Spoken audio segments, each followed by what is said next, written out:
এরপর ৩ বা ৪ রাত অতিবাহিত হয়। সান্নির তাঁবু এবং ইসাইদের বসতিসমূহ অন্ধকারে ডোবা ছিল। ১২ হিজরির রমজানের ৩য় বা ৪র্থ তারিখের চাঁদ আকাশে উঠেছিল। সে রাতের আধারে মানবরূপী এক সয়লাব সান্নির দিকে এগিয়ে আসছিল। এটা ছিল মদিনার মুজাহিদ বাহিনী, যাদের পুরোপুরি সয়লাব বলা চলে না, কেননা তাদের সংখ্যা ১৫ বা ১৬ হাজারের মধ্যে ছিল। অপরদিকে প্রতিপক্ষের সংখ্যা ছিল এর থেকে ৩-৪ গুণ বেশি। হযরত খালিদ রাদিয়াল্লাহু তাআলা আনহু সান্নির উপরও মাজিহের মতো পরিকল্পনা প্রয়োগ করার সিদ্ধান্ত নিয়েছিলেন। তিনি মুজাহিদদের বলেছিলেন, দুশমনদের বেশি সময় সুযোগ দেওয়া বিপজ্জনক হবে। আল্লাহ আমাদের সঙ্গে আছেন, জয় পরাজয় তারই হাতে। আমরা আল্লাহ তাআলার নামে কাফেরদের জ্বালানো আগুনে ঝাঁপিয়ে পড়েছি। হযরত খালিদ রাদিয়াল্লাহু তাআলা আনহু আরও অনেক আগে বলেছিলেন, মুজাহিদদের মধ্যে উৎসাহ উদ্দীপনা পূর্বের মতোই ছিল। শরীর পূর্বের মতো তাজাদম না থাকলেও হিম্মত ও জজবা পূর্বের থেকে কোনো অংশে কম ছিল না। পূর্বেই বলা হয়েছে যে ১৫-১৬ হাজার সৈন্য দ্বারা গেরিলা আক্রমণ করা এই জন্য বিপজ্জনক ছিল যে এত লোকের পক্ষে নীরবতা পালন করা এক প্রকার দুঃসাধ্যই ছিল। যে কোনো সময় শত্রুরা মুসলমানদের আক্রমণ সম্পর্কে জেনে যেতে পারত, আর তাতে পরিকল্পনা ভেস্তে যেত। শত্রুদের ফাঁদ পাতার সম্ভাবনাও তখন সৃষ্টি হতো। হযরত খালিদ রাদিয়াল্লাহু তাআলা আনহু এই আশঙ্কা রোধ করার ব্যবস্থা এই নিয়ে থাকেন যে তিনি পূর্বের মতোই সৈন্যদেরকে ৩ ভাগে ভাগ করেন। সালারও তারা ছিলেন যাদের পূর্বে অতর্কিত হামলার অভিজ্ঞতাও ছিল। শত্রুদের আশেপাশে থাকা গুপ্তচররা দুশমনের অবস্থান স্থলের যে তথ্য দিচ্ছিল, সে তথ্য অনুযায়ী জানা যায় যে মাদায়েন বাহিনী আর ইসাই বাহিনী এক স্থানে ছিল না। ক্যাম্পে শুধু মাদায়েনের সৈন্য ছিল, ইসাইরা নিজেদের এলাকাতেই ছিল। এটা ছিল বনু তাগাল্লুবের এলাকা। গুপ্তচররা এই এলাকার লোকেশন বলে দিয়েছিল। হযরত খালিদ রাদিয়াল্লাহু তাআলা আনহু ফৌজের এক অংশের কমান্ডো সালার কাকাকে, দ্বিতীয় অংশের কমান্ডো সালার আবু লায়লাকে দিয়েছিলেন। তৃতীয় অংশের কমান্ডো নিজের হাতে রেখেছিলেন। তিনি কাকা এবং আবু লায়লাকে ইসাই গোত্রীয় সৈন্যদের উপর আক্রমণ করতে পাঠান এবং নিজের অংশকে তাদের পশ্চাতে রাখেন। পেছনে থাকার কারণ এই ছিল যে হযরত খালিদ রাদিয়াল্লাহু তাআলা আনহু সেনা ক্যাম্পে গেরিলা আক্রমণ করতে চান, যাদের অবস্থান ইসাই বসতির কাছাকাছি ছিল। কথা ছিল ৩ দলেই এক সময় আক্রমণ করবে। ঐতিহাসিকগণ লিখেছেন, হযরত খালিদ রাদিয়াল্লাহু তাআলা আনহু নির্দেশ দেন, যুদ্ধে কোনো মহিলা এবং শিশুর গায়ে হাত তুলবে না। মজিহ হতে কাফেরদের অভিজ্ঞতা হয়েছিল মুসলমানদের গেরিলা আক্রমণের দৃশ্য কেমন ভয়াবহ হয়। এই জন্য তারা সান্নির সেনা ক্যাম্পের চতুর্দিকে কঠোর নিরাপত্তা ব্যবস্থা রেখেছিল। শান্তিদের টহলের ব্যবস্থা ছিল। ৪ জন করে অশ্বারোহী দূর দূরান্ত পর্যন্ত প্রদক্ষিণ করেছিল। মুসলিম গুপ্তচররা হযরত খালিদ রাদিয়াল্লাহু তাআলা আনহুকে এই তথ্য জানিয়ে দিয়েছিল। হযরত খালিদ এমন চাল চালেন যে তাদের প্রহরাও বেকার হয়ে যায়। শান্তির অদূরে পরিকল্পনা মোতাবেক মুজাহিদ বাহিনী থেমে যায়। সামনে থেকে সবুজ সংকেত পেয়ে তাদের অগ্রসর হওয়ার কথা ছিল। মুসান্না বিন হারিসার অনুগত গেরিলা বাহিনীর কয়েকজন উষ্ট্রারোহী সম্মুখপানে চলে গিয়েছিল। তারা উটের কাফেলার মতো চলছিল। তারা সান্নির সেনা ক্যাম্প হতে দূরেই ছিল। ইত্যবসরে তাদেরকে কেউ হুঁশিয়ার করে দেয়। তারা থেমে যায় এবং তাদের দিকে আগুয়ান ঘোড়ার ঘণ্টাধ্বনি শুনতে থাকে। 4টি ঘোড়া তাদের কাছে এসে থেমে যায়। তোমরা কারা? এক অশ্বারোহী তাদের জিজ্ঞাসা করে। মুসাফির, এক অশ্বারোহী ভয়ার্ত কণ্ঠে জবাব দেয় এবং কোনো বসতির নাম নিয়ে বলে যে তারা সেখানে যাচ্ছে। উষ্ট্রারোহীরা 8 থেকে 10 জন ছিল। তাদের মধ্যে হতে একজন তো বলছিল যে তারা কোথা হতে এসেছে এবং কোথায় যাচ্ছে। অন্যান্য অশ্বারোহীরা উটকে আস্তে আস্তে নাড়া দিতে থাকে যাতে 4 ঘোড়সওয়ার তাদের লক্ষ্যবস্তুর সীমানার মধ্যে চলে আসে। উট থেকে নিচে নেমে আসো, এক অশ্বারোহী গম্ভীর কণ্ঠে নির্দেশ দেয়। 4 অশ্বারোহী এভাবে নিচে নেমে আসে যে উপর থেকে একজন অশ্বারোহীকে জাপটে ধরে। তাদের হাতে থাকা খঞ্জর অশ্বারোহীদের দেহে আমলবিদ্ধ হয়। অতঃপর তাদের ঘোড়া হাতে নামিয়ে হত্যা করা হয়। 4 মুজাহিদ 4 ঘোড়ায় চড়ে বসে এবং শত্রুদের ক্যাম্পে চলে যায়। এক প্রহরী তাদের নিজেদের অশ্বারোহী মনে করে কাছে আসে। অন্ধকারে 2 অশ্বারোহী নিচে নেমে আসে এবং ওই প্রহরীকে চিরকালের জন্য ঘুম পাড়িয়ে দেয়। তারা এভাবে আরও কয়েকজন প্রহরীকে নীরবে খতম করে ফিরে চলে আসে। হযরত খালিদ রাদিয়াল্লাহু তাআলা আনহু অস্থির হয়ে তাদের অপেক্ষায় ছিলেন, যারা উটে চড়ে গিয়েছিল। তারা ফিরে আসে অতিরিক্ত 4টি ঘোড়া নিয়ে। তারা হযরত খালিদ রাদিয়াল্লাহু তাআলা আনহুকে জানায় রাস্তা পরিষ্কার। হযরত খালিদ রাদিয়াল্লাহু তাআলা নীরবতা বজায় রেখে দূতদের অন্যান্য সালারদের নিকট এই বার্তা দিয়ে পাঠান যে হামলা শুরু করো। এর আগ পর্যন্ত ঘোড়ার মুখ বন্ধ ছিল। মুখ বন্ধ থাকার কারণে তারা আওয়াজ করতে পারে না। সালারদের নির্দেশে অশ্বারোহীরা অশ্বের মুখ খুলে দেয়। তাদের লক্ষ্যস্থল দূরে ছিল না। কিছুদূর পর্যন্ত ঘোড়াকে ধীরে ধীরে চালানো হয়। এরপর গতি বাড়িয়ে দেওয়া হয়, ফলে পদাতিক বাহিনীকে দৌড়াতে হয়। সেনা ক্যাম্পের কাছে গিয়ে আগুন জ্বালানো হয়। হযরত খালিদ রাদিয়াল্লাহু তাআলা আনহু তার বাহিনীকে বেশি দ্রুত অগ্রসর করলেন না। তিনি সৈন্যদের গেরিলা আক্রমণের জন্য বিক্ষিপ্তভাবে ছড়িয়ে দিলেন। এটা ছিল এমন অগ্রযাত্রা যাতে না ছিল কোনো নারাধ্বনি, না ছিল কোনো হুঙ্কার গর্জন। 633 খ্রিস্টাব্দের নভেম্বর মাসের দ্বিতীয় সপ্তাহ, 12 হিজরির রমজান মাসের প্রথম সপ্তাহের রাত খুব শীতের ছিল। বনু তাগল্লুবের বসতি এবং পারসিকদের বিস্তৃত সেনা ক্যাম্পের মধ্যে অবস্থানরত সৈন্যরা গরম লেপ মুড়ি দিয়ে শুয়েছিল। কেউ বলতে পারে না তাদেরকে কোনো স্বপ্ন দেখছে, তবে এটা বলা যেতে পারে যে প্রত্যেকের মাথায় মুসলিম ফৌজ এবং তাদের ত্রাস আসন্ন ছিল। মানুষজন মুসলিম বাহিনীর আলোচনা করতে করতে ঘুমিয়ে পড়ছিল। হঠাৎ বসতিতে কিয়ামত শুরু হয়ে যায়। ঘরের দরজা ভেঙে পড়েছে, অলিগলি দিয়ে ঘোড়া ছুটছে। মুজাহিদরা ঘর বাড়ি হতে খাট আসবাবপত্র বের করে এক স্থানে জমা করে আগুন জ্বালিয়ে দেয়, যাতে বসতি আলোকিত হয়ে যায়। নারী এবং বাচ্চাদের চিৎকার শীতের রাতকে গরম বানিয়ে দেয়। মহিলারা বাচ্চাদের নিয়ে বাইরে এসে এক স্থানে দাঁড়িয়ে যাও, এটা ছিল মুজাহিদদের ঘোষণা, যা বারবার শোনা যাচ্ছিল। বনু তাগল্লুবের লোকেরা পাইকারি হারে কাটা পড়ছিল। হযরত খালিদ রাদিয়াল্লাহু তাআলা আনহু এর নির্দেশ ছিল, বৃদ্ধ, নারী এবং বাচ্চারা ব্যতীত কাউকে জীবিত রাখবে না। তাদের সেসব সৈন্যরা বাঁচতে পারত যারা একটু দূরে সেনা ক্যাম্পে ছিল। বসতির লোকজনের আর্তচিৎকার তাদের কানে পৌঁছে, কিন্তু সেখানে ঘুম এবং প্রচণ্ড শীত তাদের বেহুশ করে রেখেছিল। সৈন্যদের জাগানোর জন্য কোনো প্রহরী জীবিত ছিল না। পরিশেষে সেনা ক্যাম্পের কিছু লোক জেগে যায়। তারা আশেপাশের বসতিতে আগুন লাগা দেখে এবং চিৎকার শুনতে পায়। তারা তখনও বুঝে উঠতে পারছিল না যে ব্যাপারটা কি। ইতিমধ্যে সেনা ক্যাম্পের একদিকে হইচই পড়ে যায়, ক্রমে হইচই বাড়ছিল এবং ছড়িয়ে পড়ছিল। কিছু তাঁবুতে আগুন ধরে যায়।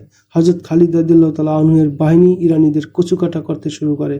তন্দ্রাচ্ছন্ন সেনারা নিরস্ত্রভাবে হত্যার শিকার হওয়া ছাড়া কিছুই করতে পারছিল না। কিছু সৈন্য প্রাণের ভয়ে তাঁবুর উপরে উঠে পড়ছিল।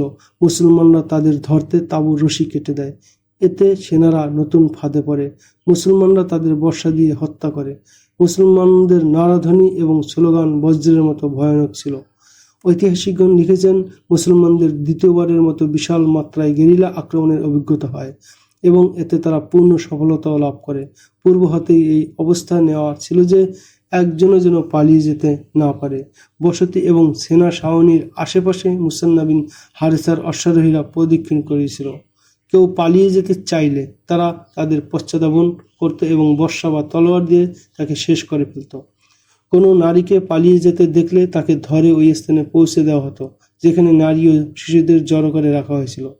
রাত যতই বাড়তে থাকে, বনু তাগল্লুবের বসতি এবং ইরানীদের সেনা ছাউনিতে শোরগোল ও আর্তচিৎকার ততই বাড়ছিল। মৃত্যুযাত্রী এবং আহতদের আর্তনাদে আকাশ বাতাস ভারী হয়ে গিয়েছিল।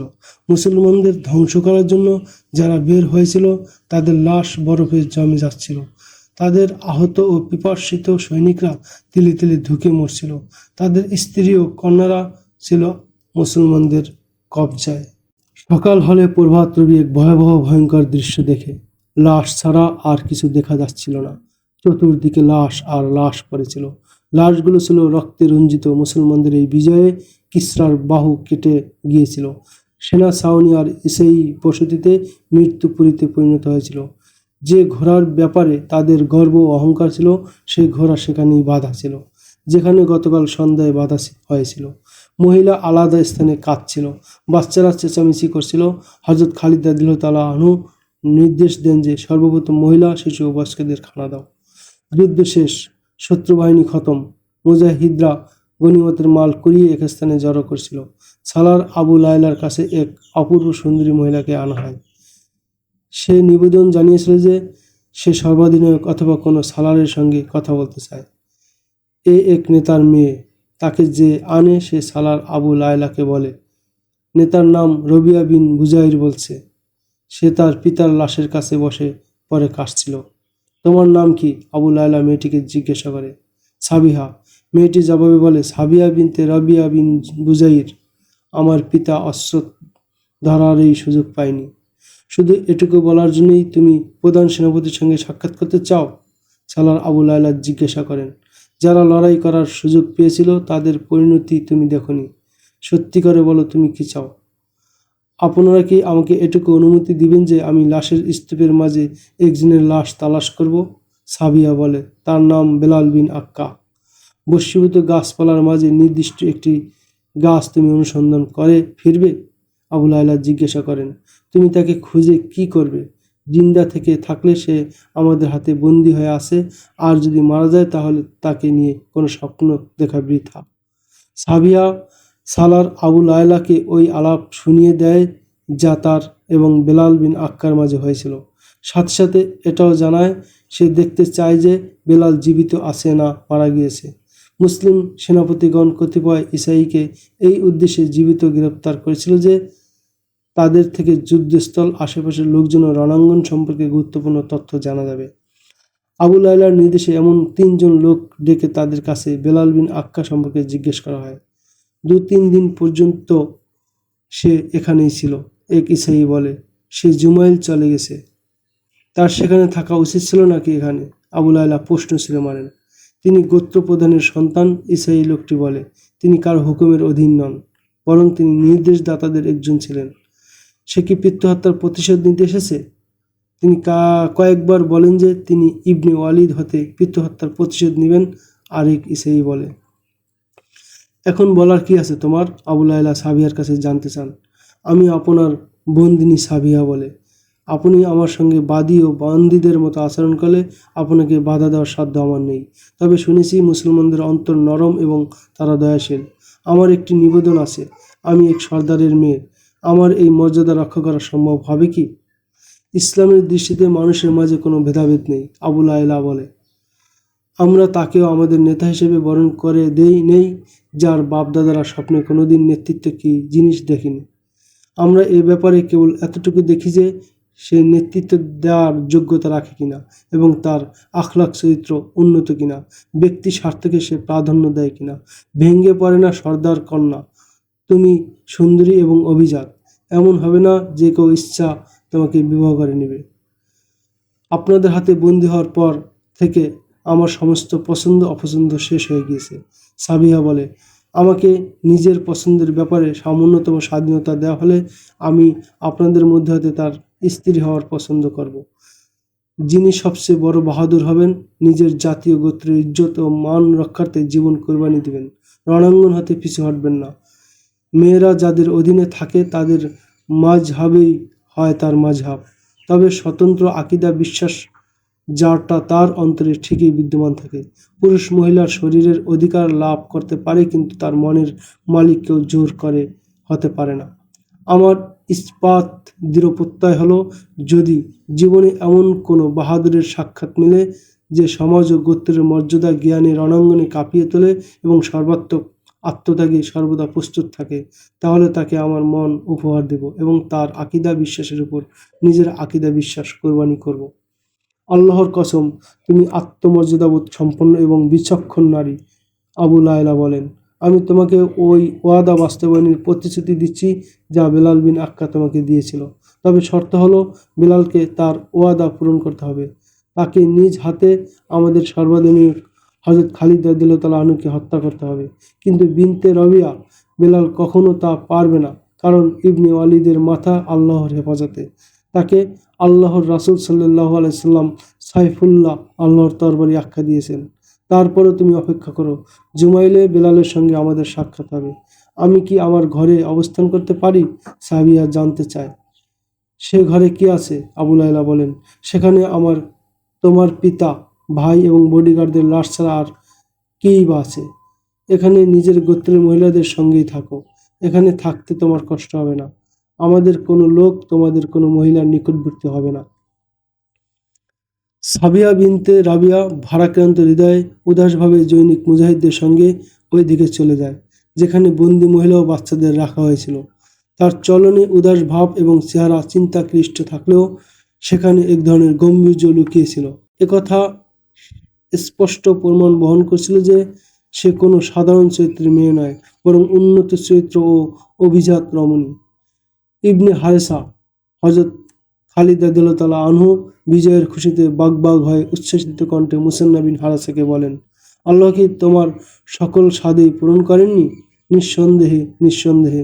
মুসান্না বিন হারেসা গদগদ কণ্ঠে বলেন, কাফেরদের ভবিষ্যৎ প্রজন্ম বলবে, মুসলমানরা তাদের পিতৃপুরুষদের উপর অনেক অত্যাচার অবিচার করেছে, আর আমাদের ভবিষ্যৎ প্রজন্ম তাদের আল্লাহ এই ঘোষণা শুনিয়ে দিবে, যাদের উপর অবিচার হয়েছে তারা যদি জালিমের উপর জুলুম করে তাহলে এজন্য তাদের ব্যাপারে কোনো অভিযোগ নেই।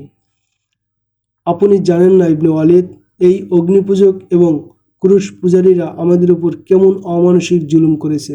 আপনি জানেন না, আপনি শোনেননি, কিন্তু আমরা সবাই মুখ বুজে সয়েছি। এখন এসব লোকেরা আল্লাহর হাতের নাগালে এসে গেছে। হযরত খালিদ রাদিয়াল্লাহু তাআলা আনহু বলেন, কিন্তু ইবনে হারিসা, আমি দম্ভ অহংকারকে ভয় করি। বারবার মনে হচ্ছে হজে যাব, আমি কাবা ঘরে গিয়ে আল্লাহর শুকর আদায় করব। জানি না আল্লাহ পাক আমার এই তামান্না পূরণ করবেন কিনা। আপনি হজের নিয়ত করলে আল্লাহ আপনাকে হিম্মত দান করবেন এবং এর জন্য প্রয়োজনীয় সুযোগও সৃষ্টি করে দিবেন, মুসান্না বলেন। বেশ কিছু সময় পরে সমস্ত সালাররা হযরত খালিদ রাদিয়াল্লাহু তাআলা আনহু-এর সামনে বসা ছিলেন। হযরত খালিদ রাদিয়াল্লাহু তাআলা আনহু তাদের জানান, আমাদের পরবর্তী মঞ্জিল হলো জুমাইল। ইতিমধ্যে সেখানে গুপ্তচরদের পাঠিয়ে দেওয়া হয়েছে। এতদিন এভাবে চলে আসছিল যে এক স্থানে আমরা হামলা করলে শত্রুরা পালিয়ে গিয়ে অন্য স্থানে জড়ো হতো। হযরত খালিদ রাদিয়াল্লাহু তাআলা আনহু বলেন, কিন্তু এর যুদ্ধে আমরা কাউকে পালাতে দিইনি। তারপরেও হতে পারে সান্নি হতে কেউ পালিয়ে জুমাইল গিয়েছে, আবার নাও যেতে পারে, কিন্তু তাই বলে জুমাইল খালি পড়ে নেই। সেখানে শত্রু বিদ্যমান এবং চলমান ঘটনা সম্পর্কে তারা মোটেও বেখবর নয়। কাল রাতে জুমাইল অভিমুখে যাত্রা করা হবে এবং রাতেই সেখানে পূর্বের মতো অতর্কিত আক্রমণ চালানো হবে। ইতিহাস এ ব্যাপারে সম্পূর্ণ নীরব যে সান্নি ছেড়ে যাওয়ার কালে সেখানে প্রশাসক হিসেবে হযরত খালিদ রাদিয়াল্লাহু তাআলা আনহু কাকে নিয়োগ দান করেন। সূর্য পশ্চিম আকাশে বিদায় নিতেই মুসলিম বাহিনী জুমাইলের উদ্দেশ্যে রওনা হয়ে যায়। রাতভর চলে অব্যাহত থাকে। দিনে সৈন্যরা গাছগাছালি জঙ্গলের আড়াল হয়ে যতটুকু পারে চলে, কিন্তু সূর্য ডুবতেই লক্ষ্যভনে দ্রুত এগিয়ে চলে মুজাহিদ বাহিনী। জুমাইলেও শত্রু সৈন্যরা ঘুমন্ত ছিল, শান্তিরা ছিল সজাগ জাগ্রত। তবে এখানকার টহলরত শান্তি ও অন্যান্য শান্তিদের ঠিক সেভাবে খতম করা হয় যেভাবে ইতিপূর্বে মাঝিও ও সান্নিতে করা হয়েছিল। মুসলিম বাহিনীর বিন্যাসও ছিল পূর্ববৎ, অর্থাৎ পুরো বাহিনী ছিল 3 ভাগে বিভক্ত। জুমাইলেও সাঁড়াশি অভিযান সফল হয়। ঐতিহাসিকগণ লিখেন, অতর্কিত আক্রমণ হতে একজনের পক্ষেও প্রাণ নিয়ে পালিয়ে যাওয়া সম্ভব হয় না, সবাই মারা যায়। এই যুদ্ধেও মহিলা ও বাচ্চাদের পৃথক পৃথকভাবে নিয়ে যাওয়া হয়েছিল। সালার আবু লায়লা বেলাল বিন আক্কায়ের সম্বন্ধে খোঁজ খবর নেন। তিনি জানতে পারেন যে আক্রমণের একদিন পূর্বে সে জুমাইল ছেড়ে অন্যত্র চলে গিয়েছিল। অনুসন্ধানে আরেকটি তথ্য লাভ হয় যে জুমাইলের অদূরে রিজাব নামক একটি বসতি আছে। সেখানে বেশ কিছু সংখ্যক ঈসাই সমবেত হয়েছে এবং তাদের সঙ্গে মাদায়েনের 1-2 প্লাটুন সৈন্যও আছে। হযরত খালিদ রাদিয়াল্লাহু তাআলা আনহু একসঙ্গে 2টি নির্দেশ দেন। একটি হলো সান্নি হাতে গনিমতের মাল এবং বন্দী মহিলা বাচ্চাদের দ্রুত জুমাইলে নিয়ে আসা, এবং অপর নির্দেশ হলো এখনই রিজার্ভ হামলা করা হোক, কেননা অগ্নিপূজারীদের যুদ্ধ নেশা ইতিমধ্যে শেষ হয়ে গিয়েছিল। সুতরাং এখনই তাদের প্রতি আক্রমণ করা হলে তারা শক্তি সঞ্চয়ের সুযোগ পাবে না। পক্ষান্তরে দেরি করা হলে তারা নিজেদের গুছিয়ে নেওয়ার ফুরসত পাবে এবং অতিরিক্ত শক্তি সঞ্চয় করে প্রবল হয়ে যাবে। এই জন্য হযরত খালিদ রাদিয়াল্লাহু তাআলা আনহু তাদের কোনো ফুরসত না দিয়ে আক্রমণ চালানোর জন্য মন স্থির করেন।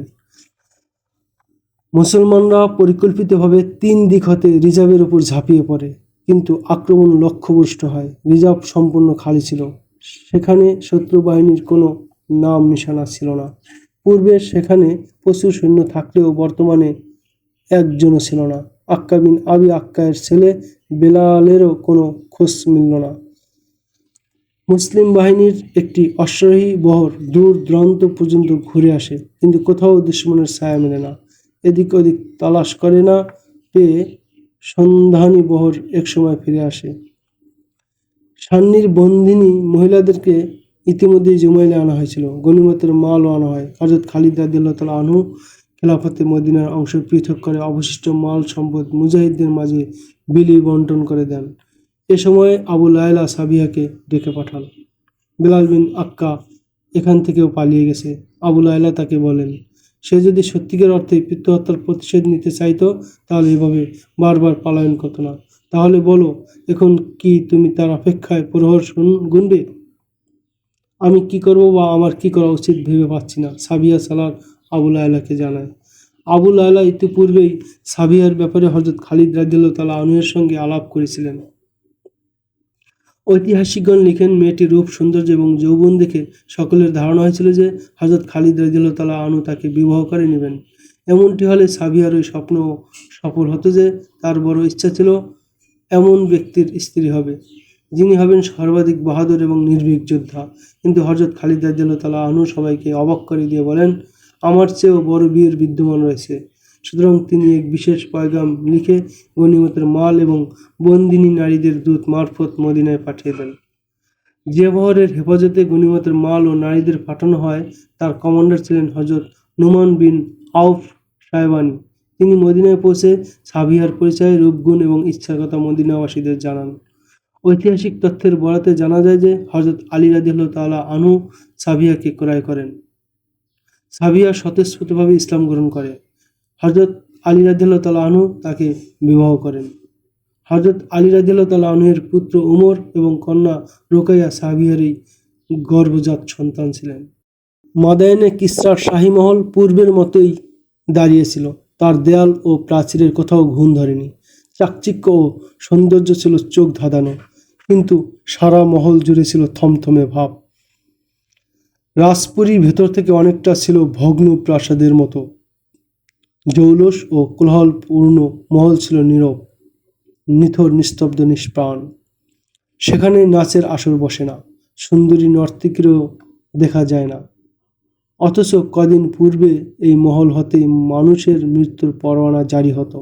প্রতি রাতে নতুন নতুন কুমারী নারীর কুমারিত্ব বিসর্জন যেত। প্রজাদের সুন্দরী মেয়েদের জোরপূর্বক নাচানো হতো। আরবের যেসব মুসলমান ইরাকে বসতি গেড়েছিল, পারস্য রাজন্যবর্গগণ তাদের ছাগল ভেড়ায় পরিণত করেছিল। ইরাক পারস্য সাম্রাজ্যের অন্তর্গত ছিল। অগ্নি পূজারীরা মুসলমানদের দাজলা এবং ফরাতের উপকূল এবং সংলগ্ন এলাকায় অবস্থান করতে বাধ্য করেছিল। বেচারা মুসলমানরা হাড় ভাঙ্গা খাটুনি খেটে রবিশস্য উৎপাদন করলেও তাতে তাদের কোনো অধিকার ছিল না। ফসল পাকার মৌসুমে অগ্নি পূজকরা এসে জোর করে এবং না বলেই সমুদায় ফসল নিয়ে চলে যেত। এতে তাদের টু শব্দ করারও শক্তি ছিল না। কেউ প্রতিবাদ কিংবা মুখ খোলার দুঃসাহস দেখালে তাকে দুনিয়ার বুক হতে চিরদিনের জন্য মুছে ফেলত।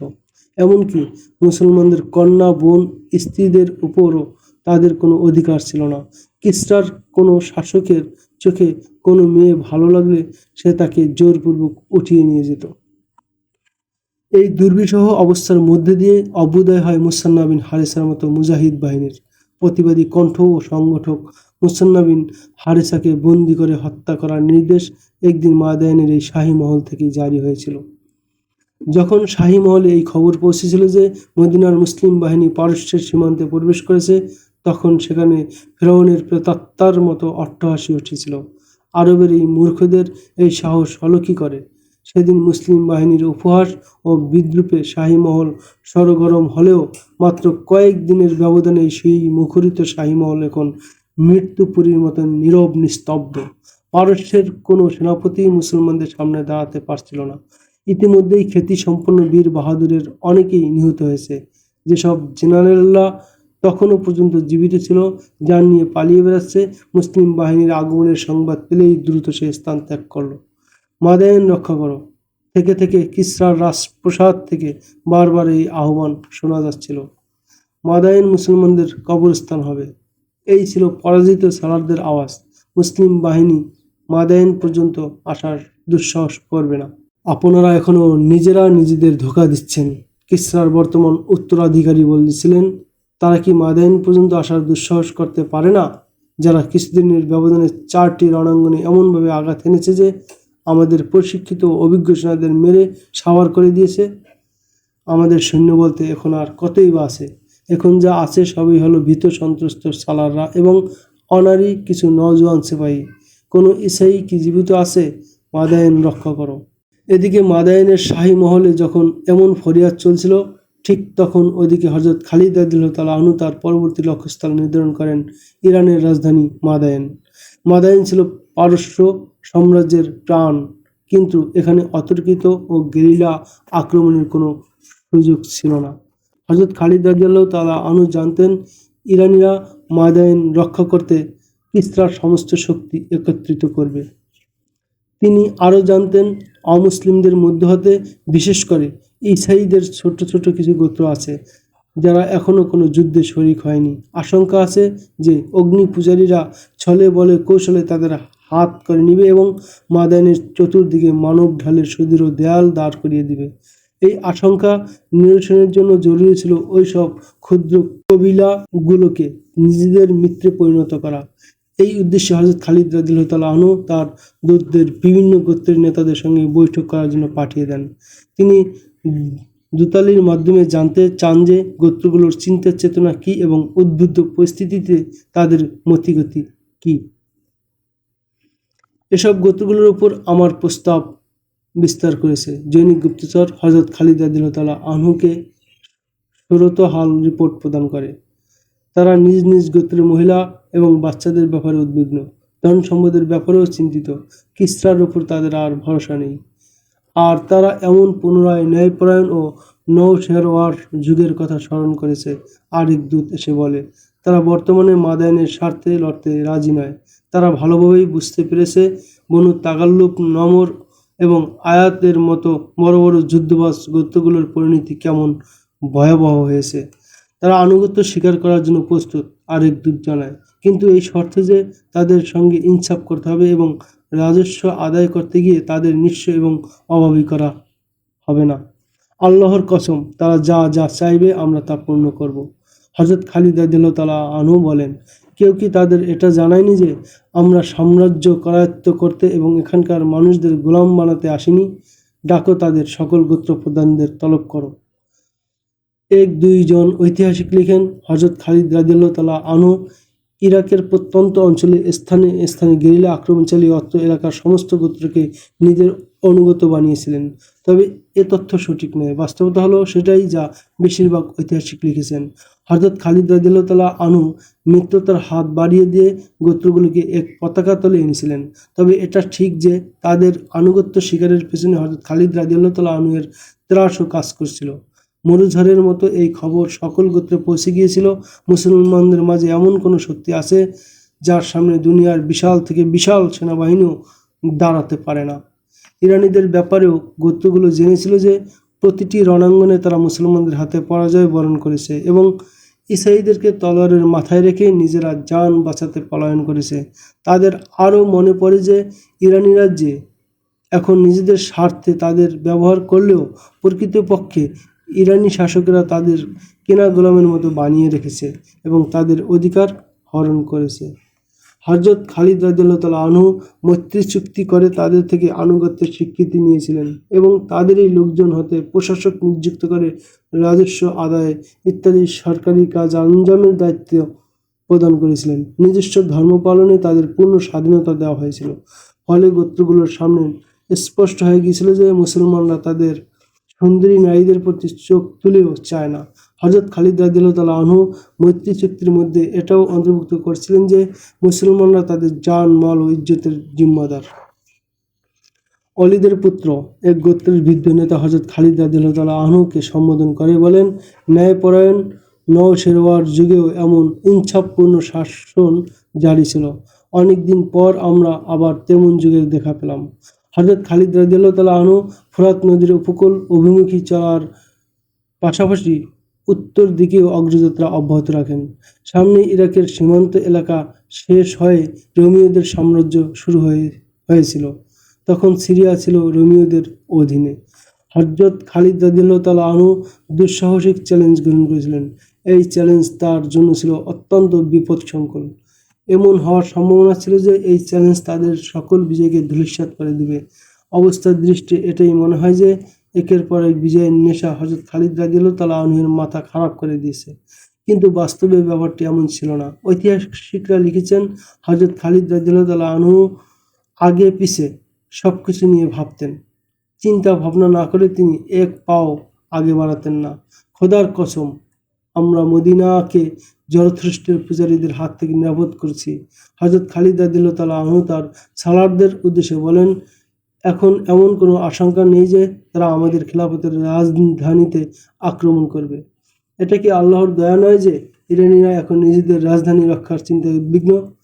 সালার কাকা বিন আমর বলেন, তারা এখন আরব পানে চোখ তুলতেও ভয় পাবে। তাই বলে সাপ এখনই মরেনি। হযরত খালিদ রাদিয়াল্লাহু তাআলা আনহু বলেন, যদি আমরা এখানে ক্ষান্ত দিয়ে চলে যাই তাহলে কিসরার ফৌজও আবার দাঁড়িয়ে যাবে এবং হস্তচ্যুত এলাকা পুনরুদ্ধারের জোর চেষ্টা চালাবে। তাদের এমন সম্ভাবনার পথ আমাদের রুদ্ধ করে দিতে হবে।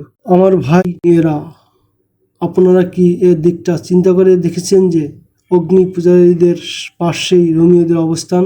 যদি রোমীয়দের বুদ্ধি জ্ঞান থাকে তাহলে ইরাককে সৃষ্ট আমাদের উদ্ভুত পরিস্থিতি হতে তারা ফায়দা তুলবে। তারা বসে থাকবে না, সামনে চলে আসবে। তখন তারা যদি সফলকাম হয় তাহলে আরবের জন্য সেই আশঙ্কাই আবার দেখা দিবে যা ইতিপূর্বে জরথুস্ট্রের পূজারীদের থেকে ছিল।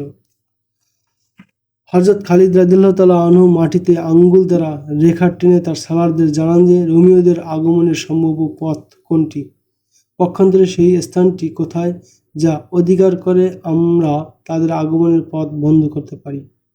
সেই স্থানটি ছিল ফারাজ। এই স্থানটি ফোরাত শহরের পশ্চিম উপকূলে অবস্থিত ছিল।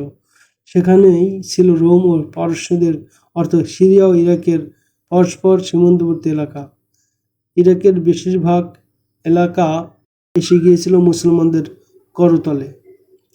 এই এলাকাটি ছিল বিপজ্জনক। ফারাজ হতে স্থলপথ ছাড়াও রোমীয়দের বা পারস্যরা জলপথ অবলম্বন করতে পারত। প্রখ্যাত ইউরোপিয়ান ঐতিহাসিক লেনপোল লিখেন, হযরত খালিদ রাদিয়াল্লাহু তাআলা আনহু শুধু রণাঙ্গনে আজব চাল চেলে শত্রুকে পরাজিত করার ওস্তাদ ছিলেন না, বরং সামরিক চিন্তা চেতনা এবং উন্নত পরিকল্পনারও তার মধ্যে বিদ্যমান ছিল। তার দৃষ্টি ছিল অত্যন্ত সুদূর প্রসারী। ভবিষ্যতে দেখা দিতে পারে এমন আশঙ্কা তো তিনি আগে ভাগে অনুমান করে ফেলতেন।